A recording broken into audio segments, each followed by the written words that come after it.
A. C'est une bonne idée de peindre des enfants. B. Cette sculpture est très intéressante. C. Il y a beaucoup de visiteurs aujourd'hui. D. J'aime les couleurs de ce tableau.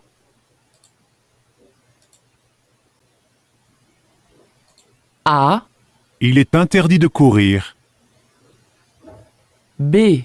Le toboggan est fermé. C. Mettez votre bonnet de bain. D. Vous devez sortir de l'eau. Quelle est votre profession?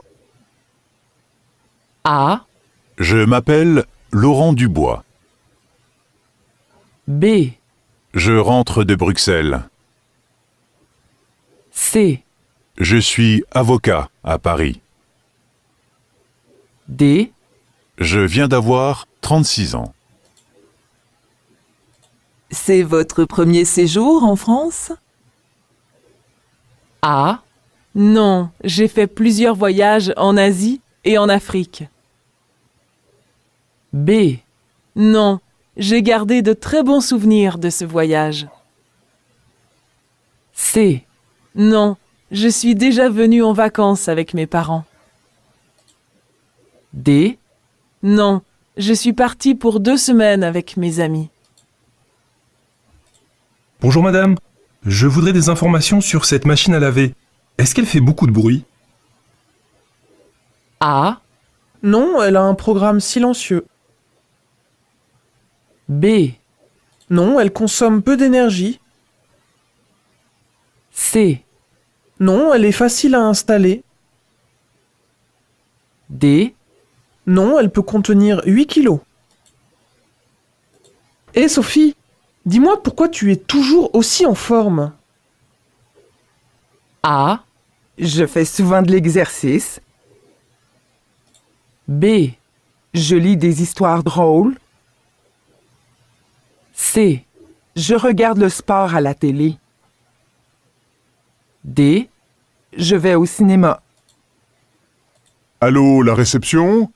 Monsieur Durand, je suis dans la chambre 405. Pouvez-vous me faire monter mon repas? A. Avec ou sans sucre, monsieur? B. C'est à quel sujet, je vous prie? C. C'est un appel pour l'étranger? D. Vous avez déjà choisi votre menu? Est-ce que vos amis sud-américains parlent français? A. Non, ils ont pris des cours. B. Non, je parle espagnol avec eux. C. Non, Quand commence le Festival de jazz de Montréal? A. Début juin. Pierre, tu travailles la semaine prochaine? Non, on descend avec les enfants dans notre maison de campagne, dans le sud. Tu as de la chance de te reposer un peu. Oui, et je vais enfin pouvoir jouer au tennis. Que fera Pierre la semaine prochaine? Bonjour monsieur. Bonjour, je déménage bientôt et je voudrais savoir comment faire pour continuer à recevoir mon courrier. C'est simple, vous devez remplir un... Bonjour, je suis étudiant en commerce international à l'Université de Laval et je voudrais déposer une demande de chambre sur le campus pour le semestre prochain. Avez-vous tous les documents indiqués dans le dossier? Je crois. Voici mon passeport, mon attestation de bourse. Je ne vois pas la copie de votre carte d'étudiant. Il nous la faut absolument pour enregistrer votre demande. D'accord. Je repasserai cet après-midi. Que veut cet étudiant? Bonjour, vous cherchez qui? Bonjour, je souhaiterais rencontrer Monsieur Bernard. Ah, je crois qu'il n'est pas à l'université aujourd'hui. Attendez, je regarde ton planning de la semaine. C'est cela, il est absent cet après-midi, il assiste à un colloque. Je peux vous donner un rendez-vous pour demain si vous voulez. Demain, ce n'est pas possible. Je suis en stage toute la journée. Alors, lundi? Lundi, ouais. Ce serait bien. Dans la matinée, ce serait possible? Que souhaite cette étudiante? Est-ce que tu veux participer au cadeau pour Daniel? Un cadeau?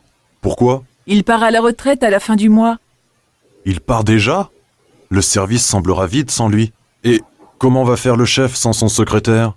Ah, ça!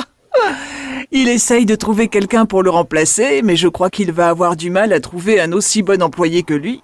Si le remplaçant doit plaire au chef, aux collègues et aux clients, c'est sûr, ça va être dur.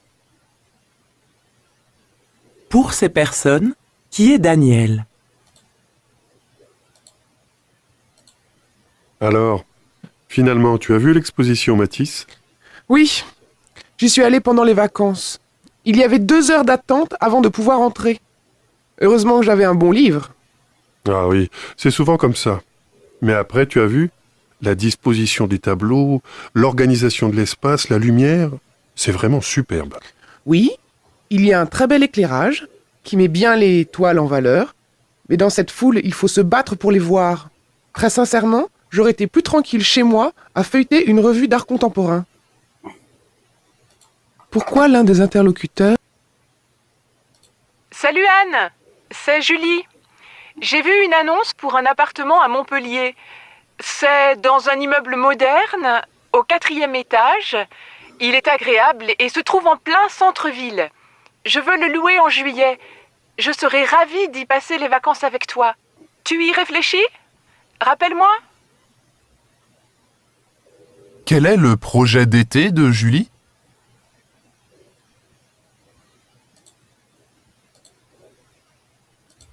Alors, ton voyage en Allemagne? Super! J'ai pu rencontrer les responsables de programme et leur proposer nos produits. Dans l'ensemble, ils étaient assez intéressés. C'est plutôt encourageant pour la suite. Génial! Tu as pu visiter un peu la ville? En dehors du quartier de l'hôtel, pas vraiment. Hein. Je suis assez déçu. Mais je n'ai pas eu le temps. Je ne suis resté que 3 jours et j'avais beaucoup de personnes à rencontrer. On mangeait tout le temps au restaurant de l'entreprise, les journées se terminaient. Alors, ton voyage en Allemagne? Super! J'ai pu rencontrer les responsables de programme et leur proposer nos produits. Dans l'ensemble, ils étaient assez intéressés. C'est plutôt encourageant pour la suite. Génial! Tu as pu visiter un peu la ville? En dehors du quartier de l'hôtel, pas vraiment. Hein. Je suis assez déçu. Mais je n'ai pas eu le temps. Je ne suis resté que 3 jours et j'avais beaucoup de personnes à rencontrer. On mangeait tout le temps au restaurant de l'entreprise, les journées se terminaient tard. Que regrette la femme?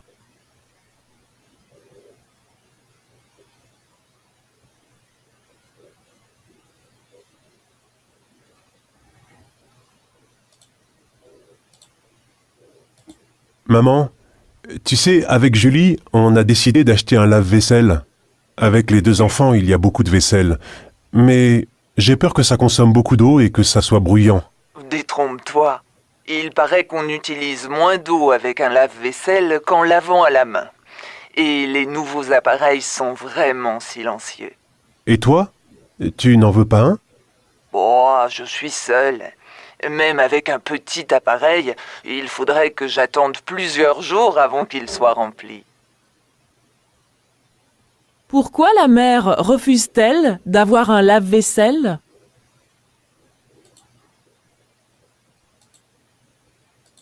Mon rôle à moi?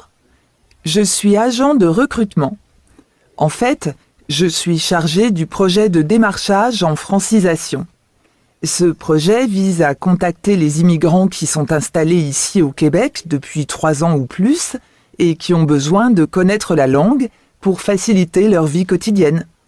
Des programmes de cours de français existent déjà, mais nous, notre rôle, c'est de contacter les personnes isolées. Par exemple, les femmes qui, à cause des charges familiales, une grossesse ou les enfants à garder, n'ont pas eu l'occasion d'apprendre le français dès leur arrivée. Quel est l'objectif de ce programme?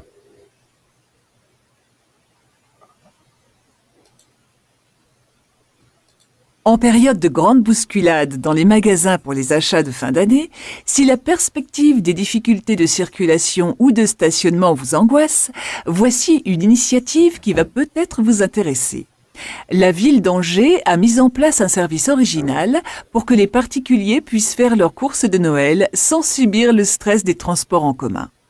De 14h à 19h, un chauffeur vient vous chercher à votre domicile. En période de grande bousculade dans les magasins pour les achats de fin d'année, si la perspective des difficultés de circulation ou de stationnement vous angoisse, voici une initiative qui va peut-être vous intéresser.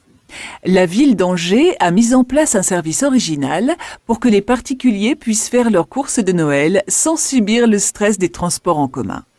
De 14h à 19h, un chauffeur vient vous chercher à votre domicile et vous conduit en centre-ville à proximité des magasins dans lesquels vous souhaitez vous rendre. Ce service est gratuit, à condition d'avoir de nombreux achats à effectuer. Qu'est-ce qui caractérise ce service? Tu as entendu les informations? Il paraît que le maire veut faire construire une autoroute qui passe par la réserve naturelle de la région. Ah bon? Et il va vraiment le faire? Pour l'instant, il est obligé d'affronter les écologistes et même le ministère des Transports. Que se passe-t-il dans la région?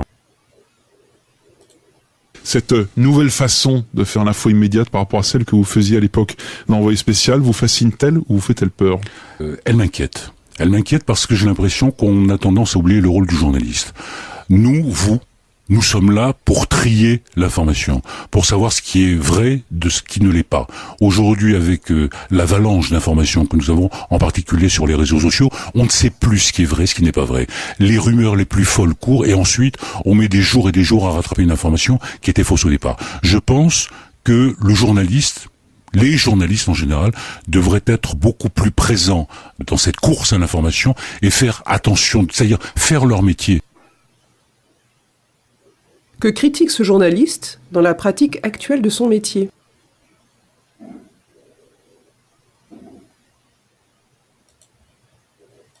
Docteur, je ne sais pas ce que j'ai. J'ai très mal au ventre et il est tout gonflé. Je me sens épuisée. Pourtant, je rentre de vacances et jusque-là, je me sentais en forme. Allongez-vous, je vais prendre votre tension. Bon, tout est normal. Je pense que c'est juste un problème de digestion, peut-être des repas trop lourds. Alors ce n'est pas grave, docteur? Je peux manger tout ce que je veux? Il faut faire attention pendant quelques jours. Il va falloir maigrir un peu. Pourquoi la patiente consulte-t-elle le médecin?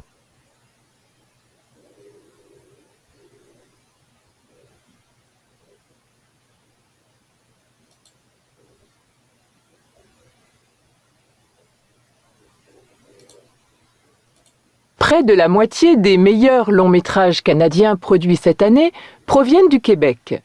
La liste a été établie par 10 experts nationaux, parmi lesquels on peut citer la productrice Nicole Robert, seule personne représentant le Québec.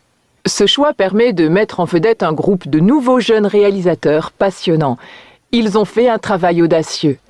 Des projections auront lieu dans de nombreuses salles à travers tout le pays, du 14 au 21 janvier, en présence de certains d'entre eux. De quoi parle cette personne?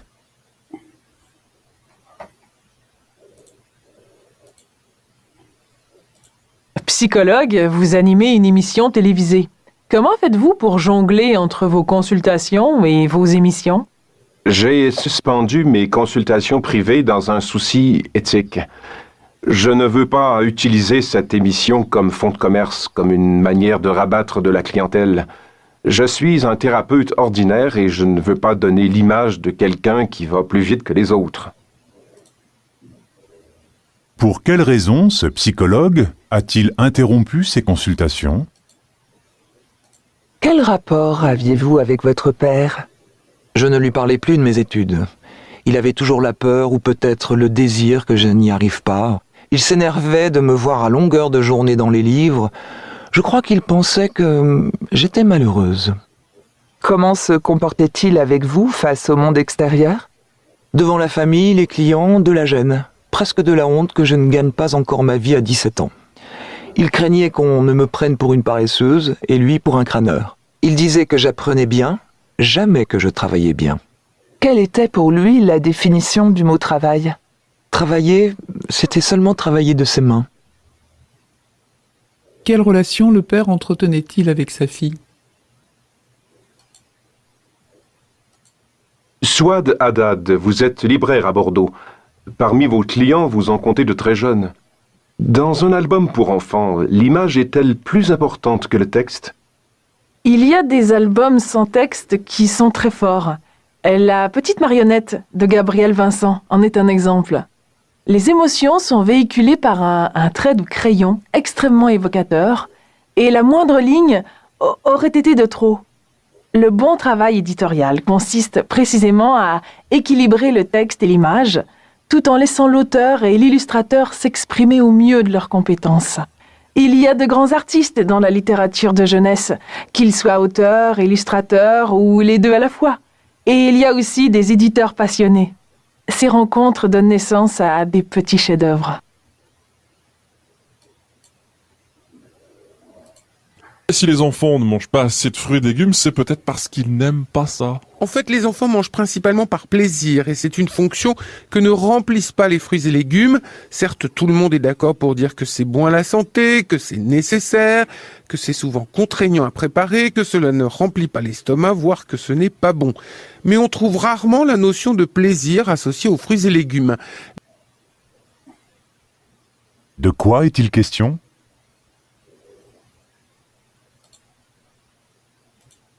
Alors, Patrick, ce stage d'informatique à la Tulipe? Oh, ne m'en parle pas. Horrible. Je suis ravi d'être au boulot. D'abord, il a plu toute la semaine, avec une tempête, t'aurais vu ça. On pensait pouvoir faire des balades en fin de journée. Apprendre à gérer son argent n'est pas une priorité éducative alors que l'argent nous accompagne toute notre vie. Construire un budget, ça s'apprend, mais trop souvent le sujet est considéré tabou par les adultes, donc pas question d'en parler avec les enfants. Dans la sphère de l'école, C'est l'un des plus importants vols jamais réalisés dans une galerie de peinture en Europe. Il concerne 4 tableaux de certains des plus grands maîtres de la peinture européenne, Manet, Renoir, Sisley et Chagall. Le montant du préjudice s'élève à plusieurs centaines de millions d'euros. Ces tableaux sont tellement connus que les enquêteurs pensent que la revente était déjà conclue avant que les trafiquants ne passent à l'acte. Il faut faire vite, car ces œuvres... La communication est l'une des plus grandes révolutions de notre époque moderne. Elle a bouleversé nos existences et la société. Ainsi parle Dominique Volton, sociologue très médiatique. Dominique Volton a passé sa vie à valoriser une conception originale de la communication. Il s'est penché sur les mouvements de libération de la femme, les syndicats, les médias, la politique. Une question obsède Dominique Volton. Comment réussir à cohabiter avec l'autre? Et un paradoxe l'étonne. Malgré les techniques de communication de plus en plus performantes, les hommes, les sociétés ou les cultures ne se comprennent pas mieux qu'il y a 2000 ans. Comment ce sociologue étudie-t-il la communication ?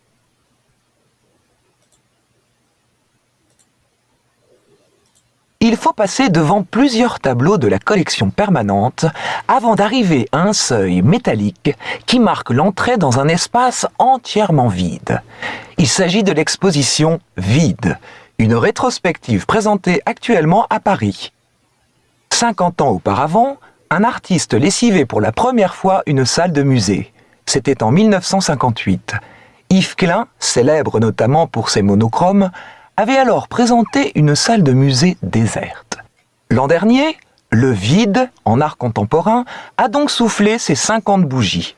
L'occasion de faire le point sur cette histoire particulière. Plusieurs tableaux de la collection permanente avant d'arriver à un seuil métallique qui marque l'entrée dans un espace entièrement vide.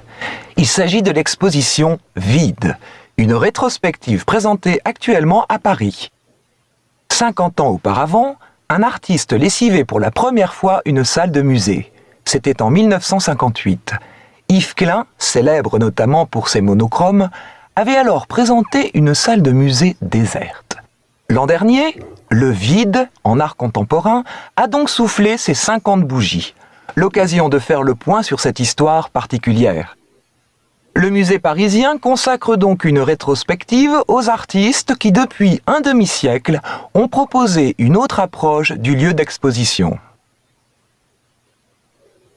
Sur quel registre cette rétrospective joue-t-elle ?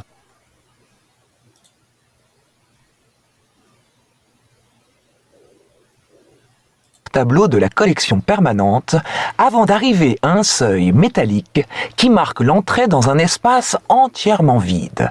Il s'agit de l'exposition Vide, une rétrospective présentée actuellement à Paris. Une étude menée dans 10 pays montre que les Français ont mauvaise opinion de leur chef d'entreprise. Bernard Ramanantsoa, vous êtes directeur d'une école de commerce, qu'en pensez-vous ? C'est vrai que les dirigeants français ressortent moins bien notés. Lorsqu'il s'agit d'organiser le travail de leur équipe ou d'accompagner leurs collaborateurs dans leur évolution professionnelle, ils sont 20 points en dessous des dirigeants internationaux.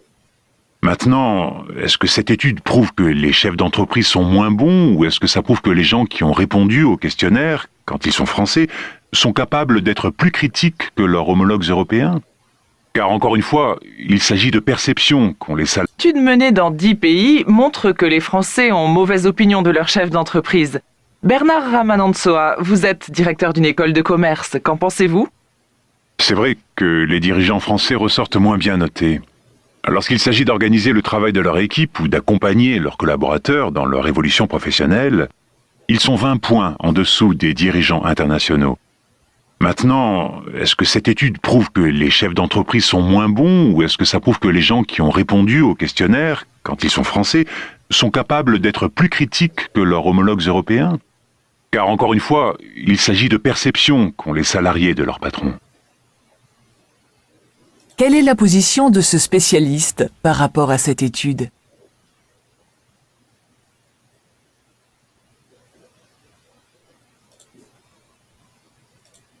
Fondée en 1909, les Canadiens de Montréal est la plus ancienne équipe de hockey toujours en activité. Les joueurs qui ont composé cette ancestrale franchise ont longtemps été en grande majorité d'origine canadienne, puis nord-américaine.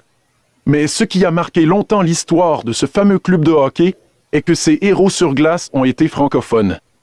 Dans un Québec dont les destinées étaient surtout menées par des compagnies anglaises et où l'étiolement de la communauté minoritaire semblait inexorable, le fait d'avoir des joueurs de hockey francophones héroïques parmi les meilleurs du monde a été pour les Québécois un tremplin extraordinaire et un encouragement à décrocher leur propre succès.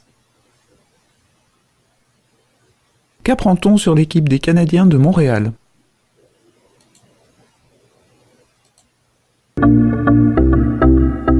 Biographie de la faim est un livre que j'ai écrit il y a quelques années, c'était donc en 2005 ou 2004. Ça répondait à une question assez énorme. Je voulais, de même que les physiciens essayent de résumer toute la loi de la nature à une seule loi, je voulais me résumer moi-même en un seul mot. Je me suis demandé quel était le mot le plus susceptible de me résumer.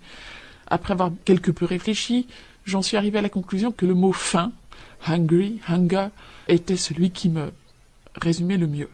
Bien sûr, faim est à prendre à son sens le plus large, non seulement la faim des aliments, mais aussi la faim de tout, la faim des êtres humains, la faim des livres, la faim de la beauté, la faim de tout ce qui existe. De quoi l'auteur s'est-elle inspirée pour choisir le titre de son livre ?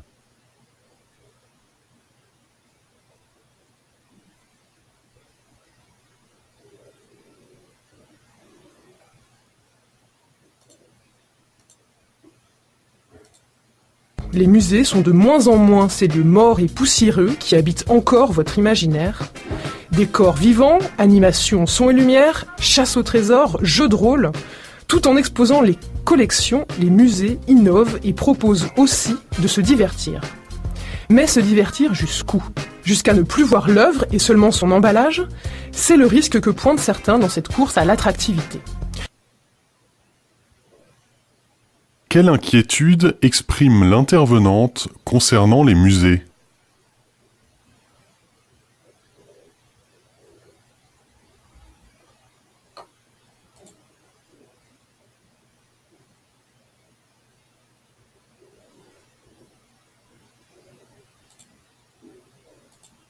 La qualité, vous savez, la qualité, surtout la très grande qualité, tout ça, ça a un prix. Si on veut trouver une place sur le marché, il faut donc, et c'est tout un exercice, arriver à produire des aliments à des coûts qui sont quand même abordables.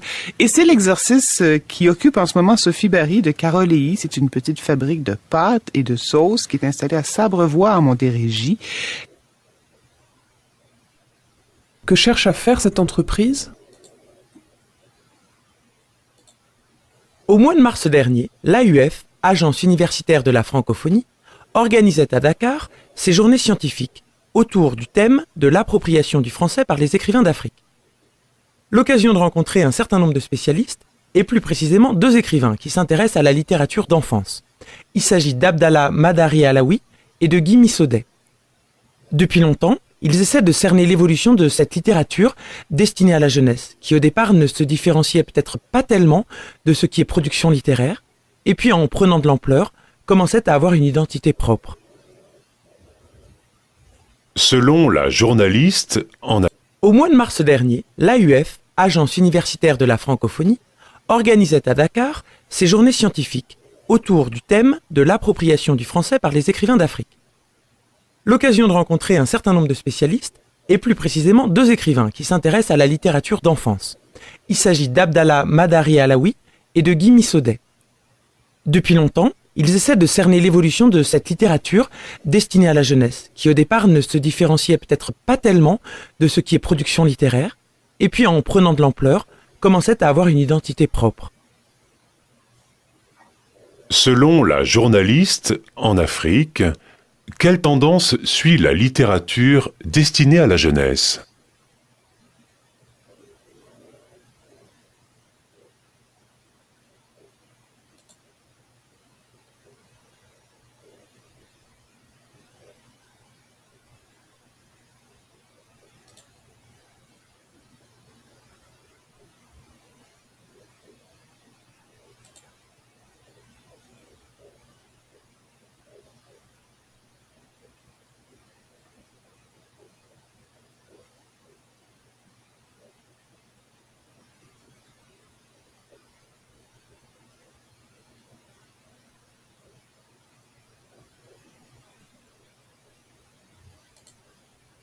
Vous animez une émission télévisée. Comment faites-vous pour jongler entre vos consultations et vos émissions? J'ai...